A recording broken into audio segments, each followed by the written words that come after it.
Nah, Ibu, jadi di sini saya izin untuk sedikit bercerita ya, Bu, tentang kekhawatiran saya atau kecemasan saya tentang perkuliahan ini, Bu. Nah, jadi akhir-akhir ini saya merasa sedikit tertekan dengan perkuliahan, Ibu. Bukan sampai berat, tapi cukup membuat saya merasa cemas. Nah, kalau ditanya apa penyebabnya?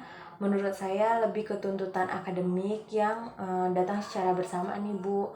Mulai dari tugas, kuis, sampai ke jadwal pembelajaran, Bu. Terkadang itu terasa padat, jadi saya sering merasa khawatir dan cemas tidak bisa menyelesaikan tugas tersebut dengan baik dan sesuai dengan deadline yang sudah ditentukan.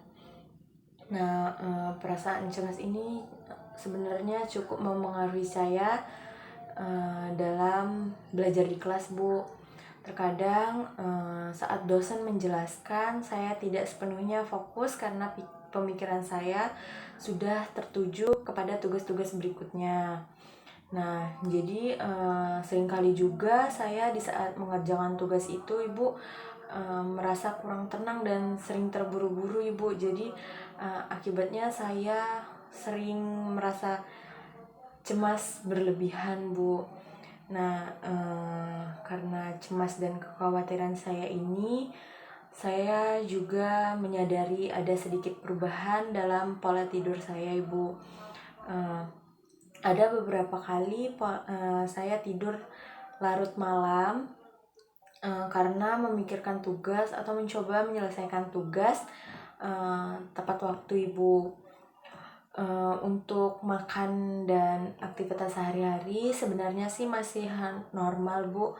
Namun hanya saja saya terkadang merasa lebih lelah, dan terkadang juga saya akibat cemas dan khawatir suka tidak mood makan, Ibu. Jadi suka sekali itu makannya sedikit, atau sampai pernah dalam sehari itu cuma makan sekali, Bu, karena khawatir dan cemas akibat tugas perkuliahan tersebut.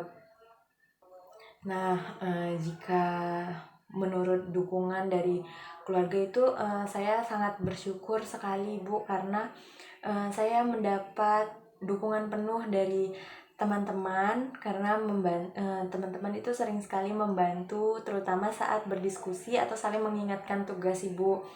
Nah, untuk keluarga juga mendukung dan selalu mensupport saya, walaupun saya tidak selalu menceritakan semua tekanan saya kepada keluarga, Ibu, karena saya khawatir keluarga menjadi cemas tentang keadaan saya. Jadi sebisa mungkin jika masalah tersebut masih bisa saya tangani sendiri, itu saya tidak menceritakannya ke keluarga. Tetapi ada beberapa kali jika saya merasa masalah saya ini sudah tidak bisa saya kontrol sendiri, saya juga beberapa kali bercerita kepada keluarga. Nah, saya juga saat menghadapi ujian dan tugas dengan tenggat waktu yang ketat, itu biasanya saya langsung merasa cemas dan panik, Ibu, di awal. Saya ada rasa ketakutan tersendiri bagi saya, karena saya takut tidak dapat menyelesaikan tugas itu dengan tepat waktu dan baik, Ibu. Jadi saya sering merasa cemas di awal-awal karena tenggat waktu yang terlalu ketat. Nah, tetapi setelah mulai mengerjakan, perasaan itu perlahan sedikit berkurang, walaupun tetap ada tekanan, Ibu. Nah, saya juga masih merasa kesulitan dalam mengatur waktu, Ibu. Kadang saya bingung menentukan mana prioritas antara tugas dan kegiatan saya pribadi. Akibatnya ada beberapa hal yang tertunda, Ibu, dan itu menambah rasa cemas saya.